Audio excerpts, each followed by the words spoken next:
It's a cold night in November 1718 in the hills of Norway. A Swedish king climbs up into a forward trench to look over the enemy fortress. The king lifts his head for just a moment. Then he drops. A single shot goes straight through his skull. He dies instantly. And with that one shot, Sweden's war king is gone. But to understand why Sweden ended up here, bleeding in the dark, far from home, we have to go back to the start. Charles was born in Stockholm on June 17, 1682. His father was King Charles V, the man who turned Sweden into a hard, strict, absolute monarchy. His mother, Ulrika Eleonora of Denmark, died when Charles was only 11. After that, the family circle got smaller and colder. Charles XIV kept his son close. He took him on inspections. He taught him duty, control, discipline. The message was simple. A king is not a man with a normal life. A king is the state. And Charles took that idea deep into his bones. As a teenager, he pushed himself in a way that scared the people around him. He trained his body like it was part of the army. He rode fast, he took risks, he liked danger. Not because he was careless, but because he wanted to feel tough, untouchable. In April 1697, his father died. Charles was 15 years old. Sweden was not a small country at this time. Sweden was an empire around the Baltic Sea, with territories across the region. It had enemies everywhere, and now they saw a teenage king on the throne. Denmark, Norway, Saxony, Poland, and Russia formed a coalition. Their plan was simple: hit Sweden from different sides, take pieces, and break the empire while the new king was still young. In spring 1700, the Great Northern War began. This is where Charles V's story turns into a long sprint that never stops. The coalition expected the boy king to hide behind advisors. Instead, he went straight at them. First, he moved fast against Denmark. Swedish forces landed near Copenhagen, shocking everyone with how quickly they appeared. Denmark backed down and signed peace in 1700. Charles had barely taken his first step, and he already had one enemy out. Then came Russia. In November 1700, Charles met the Russians at Narva, in what is now Estonia. The Russians outnumbered him heavily. The weather was brutal. A blizzard blew across the battlefield. Charles attacked anyway. The Swedish army hit like a hammer. In the chaos and snow, the Russian forces broke. It became one of Sweden's most famous victories. Charles was only 18. This is the moment where many kings would have stopped, made deals, locked in gains, and gone home as a hero. Charles didn't. He believed peace without total victory was just a pause before the next war. And he believed the enemies who attacked Sweden had to be punished so hard they would never try again. Voltaire, writing about him later, describes Charles speaking with his council as they discussed negotiation. "Gentlemen," he said, "I have resolved never to engage in an unjust war, but on the other hand, never to conclude a just war, but by the ruin of my foes. I have made up my mind." That line tells you a lot about him. To Charles, the war wasn't something to manage. It was something to finish. So instead of focusing on Russia, who had just been beaten, he turned south into Poland, Lithuania, because one of the coalition leaders was Augustus II, Elector of Saxony and King of Poland. Charles wanted to remove him. The next years were a grinding march of battles, sieges, and politics. Charles wasn't just fighting armies, he was trying to reshape a whole region. He beat Augustus's forces, pushed deeper into Poland, and forced the Polish nobles into choosing a new king friendly to Sweden. That man was Stanisław Leszczyński. It was a huge moment. A Swedish king, still in his 20s, deciding who sits on the throne of Poland. And Charles wasn't done. In 1706, he invaded Saxony itself.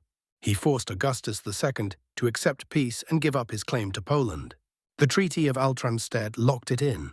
For Charles, this must have felt like destiny. Every gamble was paying off. Every enemy was falling. But while Charles was chasing Augustus across Poland and Saxony, Russia was changing.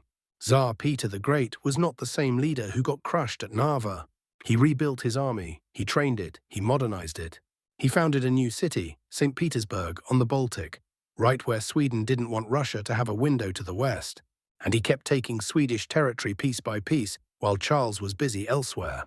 By the time Charles finally turned back toward Russia, the war was not the same war anymore. In late 1707, Charles invaded Russia.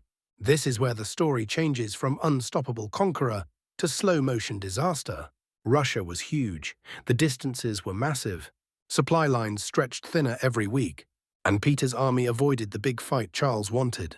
Instead, they burned fields, moved food away, and forced the Swedish army to march through emptiness. The Swedish soldiers were tough. These were the famous Karelians, disciplined and fearless. But even tough men can't eat courage. In 1708, Charles won at Holochin, proving he could still outfight the Russians. But the bigger problem wasn't battles. It was survival. Winter came. One of the coldest winters Europe had seen in years hit the Swedish army. Men froze, horses died, food ran out. Then another blow. Swedish supply forces were hit and weakened, and the army's situation became desperate. Charles changed direction. Instead of marching toward Moscow, he turned south into Ukraine, hoping to find food and support. He linked up with Ivan Mazepa, a Cossack leader who broke with Russia.